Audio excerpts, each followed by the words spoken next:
Hello you to all. Welcome to Study Adda 2.0. In this video, we will learn English in India. In this video, we will discuss the works of English in India which may ask in your UGC NET exam. You will definitely see 1 to 2 questions in this video. So let's start.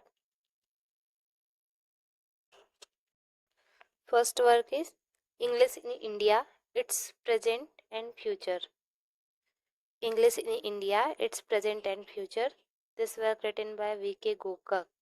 तो past और future कौन देख रहा है? V.K. Gokak. Next work है moving frontier of English studies in India. Moving frontier, इससे हम याद रखेंगे नरसिम्हा. कि फ्रंट में कौन खड़ा है? नरसिंह भगवान. फ्रंट में कौन खड़ा है? नरसिंह भगवान. नेक्स्ट है पाइजन इंडिया. नेक्स्ट है pigeon India, some notes on Indian English writing. ये है मुल्कराज आनंद. मुल्कराज आनंद का तो हमें याद रहेगा. नेक्स्ट है the Indianisation of English, the English language in India. तो ये इंडियनाइजेशन है, ये है ब्रजबी कचरू का. इंडियनाइजेशन से हम क्या याद रखेंगे? ब्रजबी कचरू. विजन इंडिया से हम याद रखेंगे मुल्कराज आनंद. मूविंग फ्रंटियर से याद रखेंगे C.D. Narasimha. It's present past future, इससे याद रखेंगे V.K. गोकक.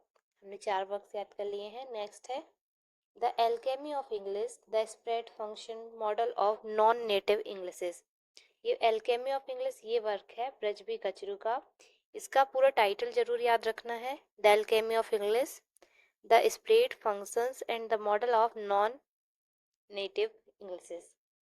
नेक्स्ट है mask of conquest.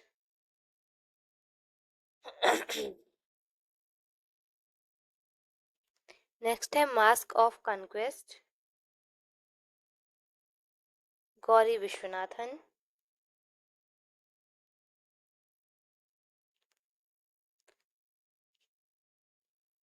Mask of conquest, Gauri Viswanathan.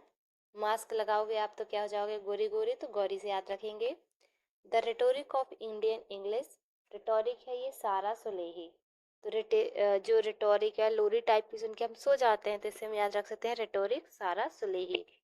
Next है the lie of the land,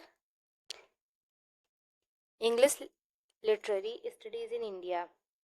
the lie of land, लाई कौन बोल रहा है? राजेश्वरी सुंदर. तो सुंदर सुंदर झूठ बोलते हैं, इसे याद रखेंगे. The lie of the land, English literary studies in India, Rajeswari Sunder. Next है provocations, the teaching of English literature in India. Provocations ये वर्क है सुधाकर. प्रोवोकेशन किसका वर्क है? प्रोवोकेशन वर्क है सुधाकर मराठे का. प्रोवोकेशन वोकेशन पे कौन गया है? सुधाकर मराठे. नेक्स्ट है the otherness of India, Indians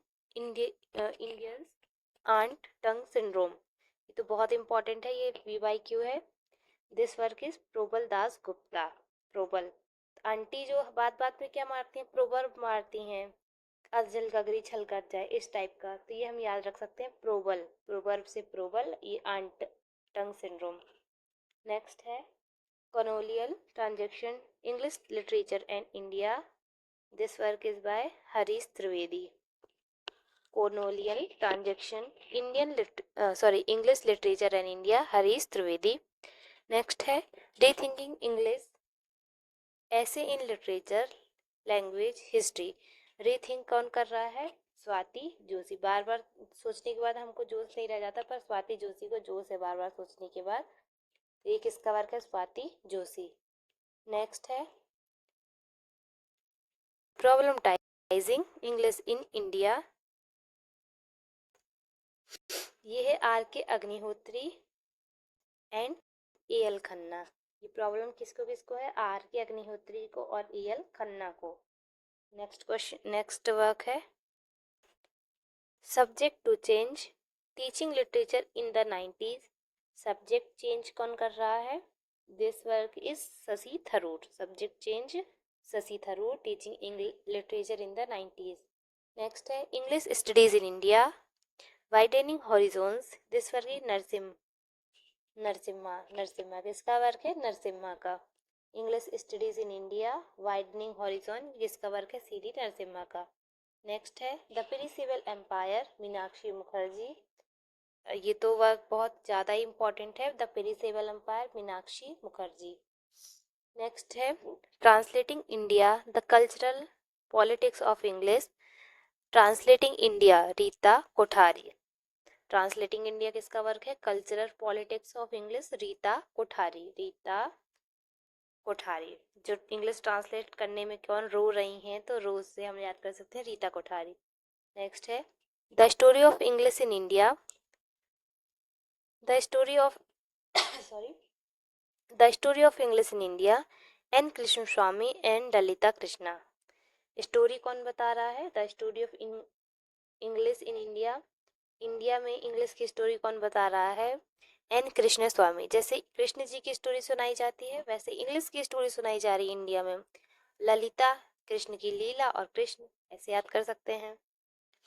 the Queen's English how to speak pukka. This work is written by Baljinder K Mahal. पुक्का महल, पक्का महल, ऐसे याद रख सकते हैं. क्वीन का महल, इसे भी याद कर सकते हैं बालजिंदर के महल. नेक्स्ट है this GIF of English education and the formation of alternative hegemonies in India. This work is आलोक मुखर्जी. ठीक है. GIF में क्या रहता है? कोई मुख रहता है तो आलोक मुखर्जी याद रखेंगे हम. नेक्स्ट है, यहाँ से देखते हैं प्रॉब्लमेटाइजिंग इंग्लिश इन इंडिया. ये प्रॉब्लम आ रही है तो प्रॉब्लम को आग में डाल दो. R K Agnihotri, A L Khanna. Next है subject to change teaching literature in 90s. This work is Shashi Tharoor. Subject to change teaching literature in the 90s, Shashi Tharoor. English studies in India, widening horizons, ये है सी डी नरसिम्हा का. English studies in India, widening horizons. Perishable empire, essays on Indian writing in English. This work is most important, ये है मीनाक्षी मुखर्जी का. Next है translating India, the cultural politics of English. Translate करने में हम रोते हैं, रोते से याद रखेंगे रीता कोठारी. नेक्स्ट है the story of English in India, ये है N Krishnaswamy and Lalitha Krishnaswamy. जैसे हमारे इंडिया में क्या होता है, कृष्ण जी की उनकी लीलाओं की स्टोरी सुनाई जाती है, तो अब किसकी भी सुनाने लगे हैं? इंग्लिश की भी. The story of English in India. Next है the Queen's English how to speak pukka. तो ये वर्क है बालजिंदर के महल का.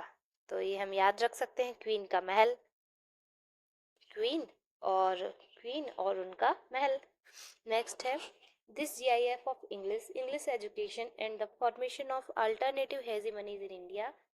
This work is Alok Mukherjee. Next है chutnefying English, the phenomenon of English. Chutnefying, this work is most important, यह है Rupert Snell and Rita Kothari का. Writing India, literature, language and location. This work is JNV Prasad. Next है wanderers king merchant, the story of Indian through its language. This work is पेजी Mohanta. I hope you will see this video 2 to 3 times so that you can fix it in your mind. Thank you. If you like my video, please like and subscribe. Thank you so much.